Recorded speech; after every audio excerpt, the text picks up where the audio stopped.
Sveiki, susiderinam su 11 energija, jėga. Ir jau šita pozicija gali būti bet kuriame matricos taške, jau daugiau kur, bet neišskaidysiu šį kartą, nes ta informacija, kurią pateiksiu, jinai praktiškai tinka visose zonuose, tiek ir karmai, talentus irgi išskirsiu. Ir šitas sluoksnis yra truputėlį gilesnis negu kito video. Kitas video yra toks labiau gyvenimiškas. Čia jau labiau dvasinis, gilesnis sluoksnis, tai irgi verta paklausyti.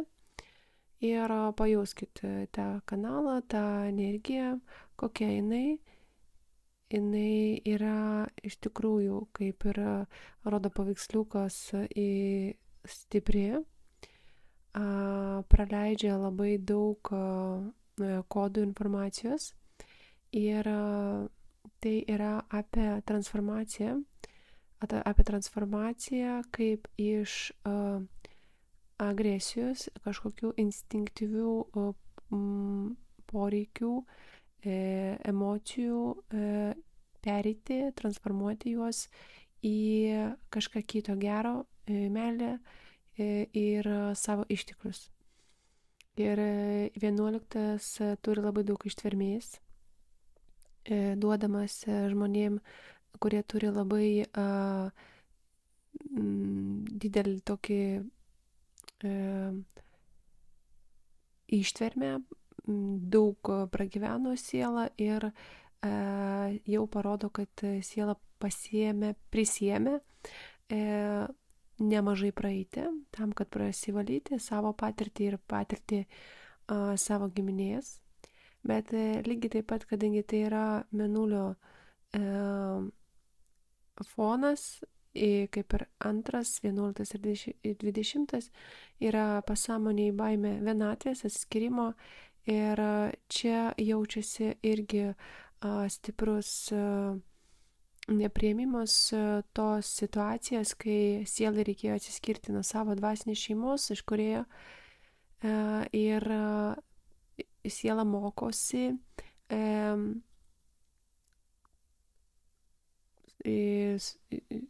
atstatyti savo ribas ir pastovėti už save. Per visas situacijas. Jeigu antrukas labiau kabinasi į partnerį, tai į šeimą, į partnerį, tai 11 jisai gali būti labiau nukreiptas vaikai, tėvai į šitą modelį ir projekcija bus mano šeima yra mano dvasinė šeima, toks susipainiojimas. Ir kadangi iš ten tarsi mane išstumia, yra toks požiūris, siela nesuvokia, kas atsitiko. Ir jai yra jausmas, kad ją išstumia iš dvasinės šeimos. Ir dabar jinai jaučiasi irgi išstumta ir jai reikia įrodinėti. Toks poreikis būti pranašesniu, geresniu, geriausiu ir atpirkti savo kaltę, kad jinai tarsi nepatenkina lūkesčių savo dvasinės šeimos, dėl to ją tarsi išstumia.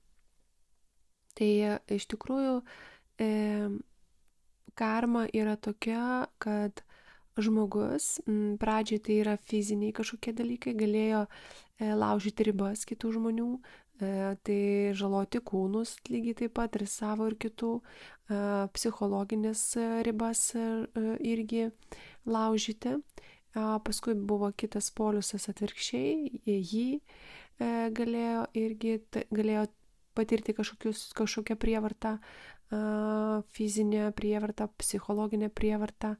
Ir tas yra apie ribas dalykas ir žmogui reikia išmokti pastovėti už save, nepasimesti, nes jeigu tobuliajam variante, kai siela atsiskiria nuo savo dvasinės šeimos, nuo kūrėjo ir jinai tiki savim ir žino, kodėl jinai tą daro, jinai čia jaučiasi labai, turi savivertę, žino savo pajėgumą, žino, kad jinai praeis ir viskas jai pavyks. Bet kadangi yra nežinojimas, mes pakliūnam į nežinojimą, tai siela jaučiasi labai jautri. Jinai jaučiasi labai baili ir tarsi, kad ją gali įtakoti kiti, kad jinai pažeidžiama. Ir yra irgi du tokie poliai. Vienas polis gali būti, kad siela pradeda savo energiją, savo tą projekciją nukreipti į šeimą, į kažką ir duoti ten labai daug meilės, labai daug ten investuoti, galbūt į savo partnerį, galbūt į vaikus, nes jinai bando atpirkti savo kaltę ir yra poreikis pripažinimo ir būti geriausiu, duoti viską, ką įmanoma geriausio tam, kad pasijausti, tą priėmimą, kad jį priėma. Tai toks yra lūkestis, labai daug davimo, bet ir tikėjimas, kad mane priims. Ir šitie žmonės karmą turi su mama. Kitame video aš irgi tą pasakosiu ir lygiai taip pat, kadangi yra mėnulio, yra pažeidimai, tai dėl to yra karma su mama ir per mamą ateina toks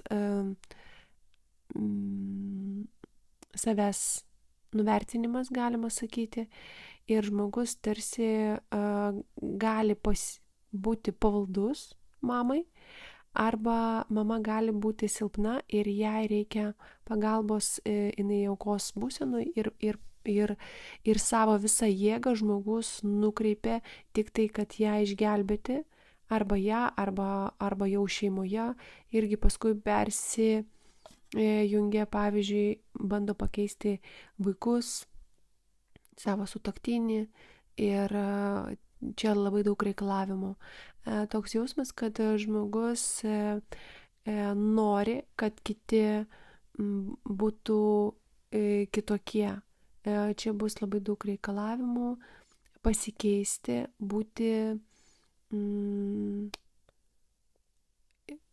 būti kitais, kad žmonės būtų kitokie iš baimės. Čia viskas yra iš baimės. Čia yra prarandama visa gyvybinė energija, kai žmogus išleidžia visą savo energiją kitiems žmonėms, kad jiem tik tai padėti, kad jiem tik tai padaryti kažką gero, bet čia vėlgi yra apie ribas.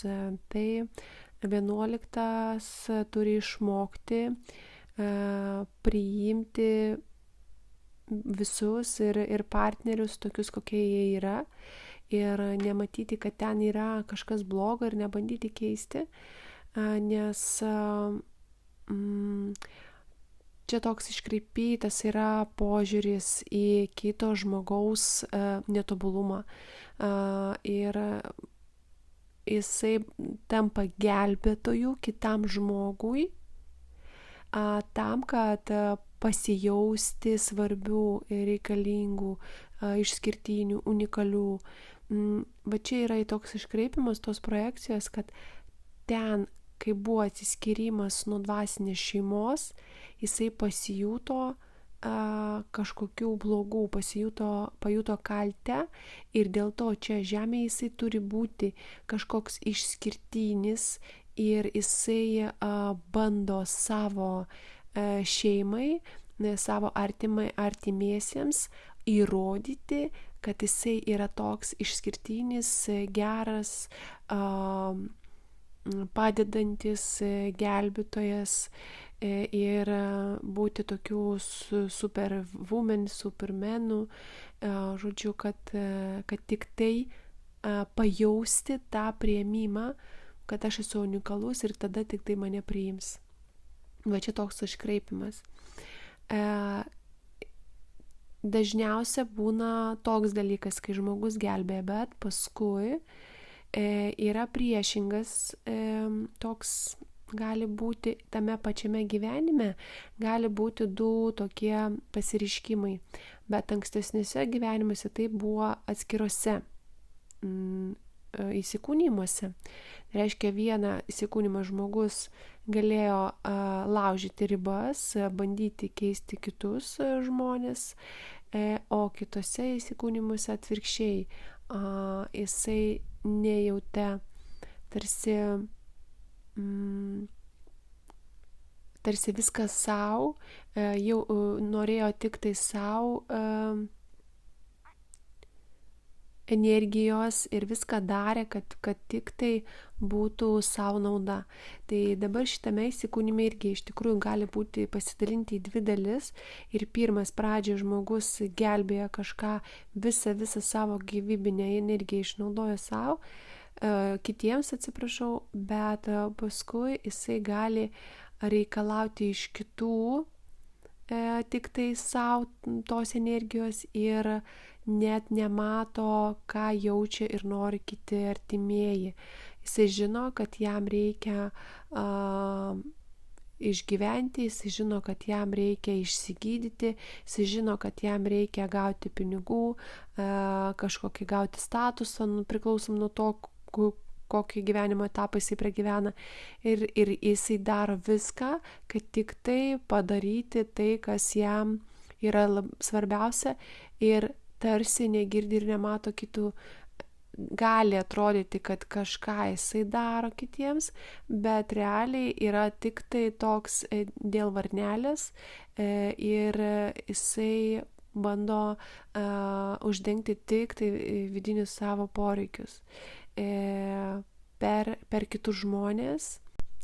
Tiesiog gyvenime tai rodo, kad šeimoje buvo pamestas toks perdavimas statuso arba kažkokios profesijos ir tas žmogus, jeigu, pavyzdžiui, gimęs 11 mėnesį, jisai turi pratęsti tą kažkokį amatą arba statusą, bet dažniausia tas išsikraipo ir prasideda konkurencija.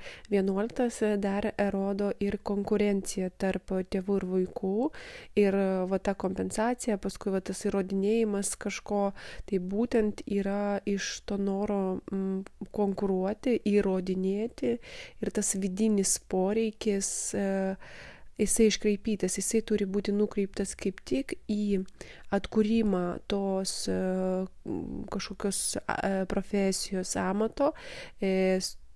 Reikia išmokti kaip tik susitaikyti su giminė ir pratęsti tą kažkokį šeimininį tokį reikalą, kažkokią iniciaciją gauti iš tėvų, bet čia vyksta tokia kova ir įrodinėjimas. Gelbėjant kitus, darant kažką gero kitiems, jisai gali nepastebėti, kad jisai jiems tik tai juos žaloja, neduoda jiem būti taip, kaip jiem reikia, nes jo akimis reikia kitaip, jo akimis reikia geriau, jo akimis reikia tobuliau, ir jisai bando tą keisti, tarsi išgelbėti, žino, kaip yra geriausia, ir bandyti savo nuomonę kažkokią įpiršti, nesuvokiant, kad sielos scenarius ir poreikis kito žmogaus yra visiškai kitoks. Galbūt jam nereikia dabar būti kitame lygyje, galbūt nereikia jam būti kitojme ten bute, kitoje šalyje, nes žmonės gali versti daryti taip, kaip jie nenori, kaip kiti nenori realiai, bet jo akimis taip yra geriausia, toks yra gelbėjimas ir įrodymas savo, kad aš esu išskirtinis, aš esu unikalus, aš esu geras. Ir tame gelbėjime iš tikrųjų išsinaudoja visą gyvybinę energiją. Ir tam žmogui reikia ateiti iki taško negaliu visiškai, nieko nenoriu, iki tokio mirties lygio kaip paukštis Feniksas, kad suvokti, kad čia viską reikėjo kitaip. Ir jisai tarsi pradeda gyventi naują gyvenimą ir tada tik tai suvokia, nes ta projekcija, kuris jisai bando realizuoti kitose žmonėse ir įrodinėti, kad jisai yra geriausias, gera mergaitė, geras berniukas, geras vyras, geras sūnus ir taip toliau, jisai tik tai išnaudoja savo energiją ir neleidžia kitiems žmonėms būti tokiems, kokie jie turi būti. Taigi 11 vis tiek jisai yra apie tokią partnerystę, apie mokėjimą priimti partnerį tokį, koks jis yra, apie mokėjimą pamatyti žmoguje, vertinti ne tik tai gerus dalykus, bet ir pamatyti kitus dar neišskleistus galbūt dalykus. Ir taipogi atskirai nekonkuruoti, nebandyti vaizduoti, kad aš geriausias, arba nebijoti, kad kažkas kitas bus pranašesnis. Tiesiog čia yra toks labai panašu į norą įrodinėti ir būti, vis tiek čia yra vienitukai, jie duoda tokio savo noro būti geriausiu ir per tai mokosi žmogus priimti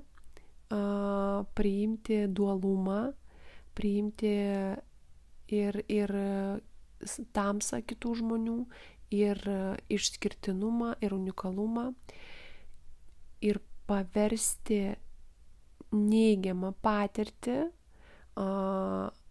resursą. Va čia jo talentas yra išgauti iš kažkokios kančios, iš vienatvės, iš kažkokio skausmo, bejėgiškumo, iš tų situacijų, kur jisai buvo, išgauti, transformuoti į kažkokį išteklių savo tokią jėgą, stiprumą. Ir nereikia pamiršti, kad čia yra vis tiek 11 yra ne tik tai konkurencija, bet tai yra ir apie jėgą, apie kūną, fizinį kūną, apie seksualinę energiją, apie energiją pačio žmogaus, kad žmogus mokosi ją valdyti ir kūnas, reikia priimti kūną toks, koks jis yra, nes galėjo būti visokių įsikūnimų su negražių kūnų, kažkokių bjaurių kūnų, galbūt sužalotų, ligotų, ir tokius įsikūnimus turėjo praeiti žmogus, galėjo praeiti kažkokias nelaimės, ligas, operacijas nelaimingas, kažkas, kas buvo susiję konkrečiai su fiziniu kūnu, su jo sužalojimu, kažkas galėjo mušti, tą žmogus galėjo mušti, sumušti, panaudoti psichinę jėgą, fizinę jėgą, nes čia toks irgi dar vienas sluoksnis, kuris tą parodo, kur ta energija nukreipiama neteisingai arba į konkurenciją ir įrodinėjimą, tokį kitų žmonių spaudimą ir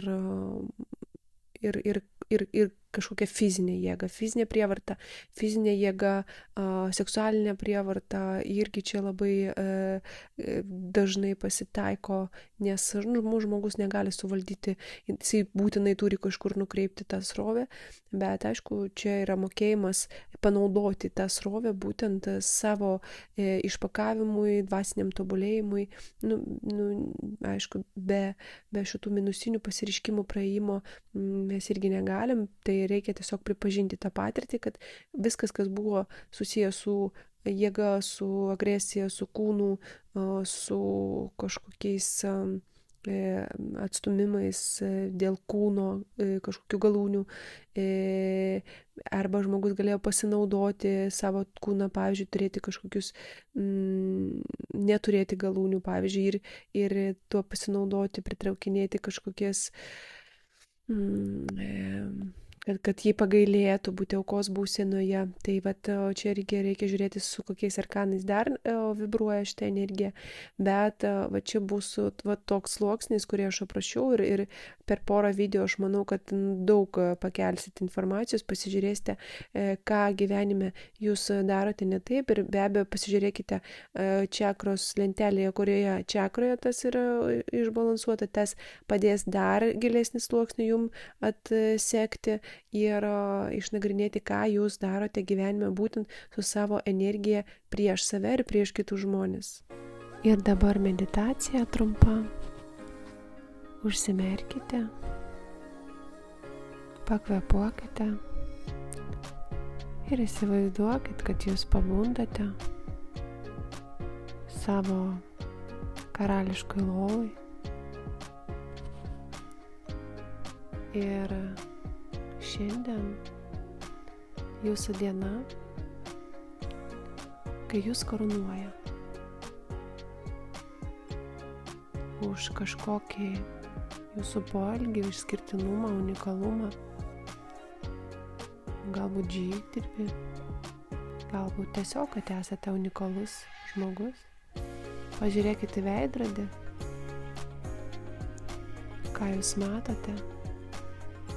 Šitą žmogų šiandien karūnuoja. Jisai gaus kažkokį titulą. Pažiūrėkite į langą, kiek daug žmonių laukia ceremonijos. Jūs vienintelis žmogus, kurį pasirinko visa minia. Ir jūs nusileidžiate laiptais prie tų žmonių, kurie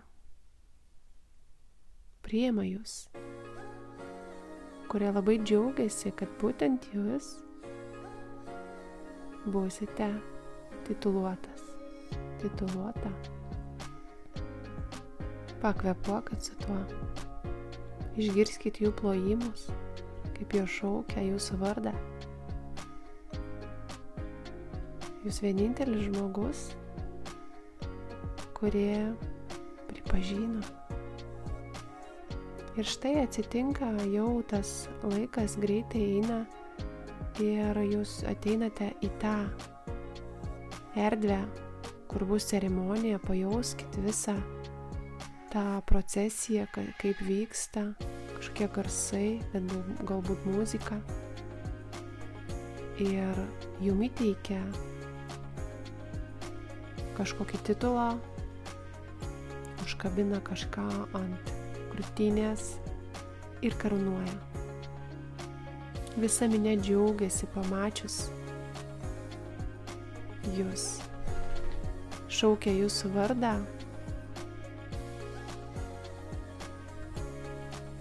Pajauskit, kaip visi ploja. Jie taip norėjo pamatyti jūsų karūną. Išliekit visą tą jausmą po kūną. Pajauskit tą išskirtinumą, priėmimą, jumis pasitiki.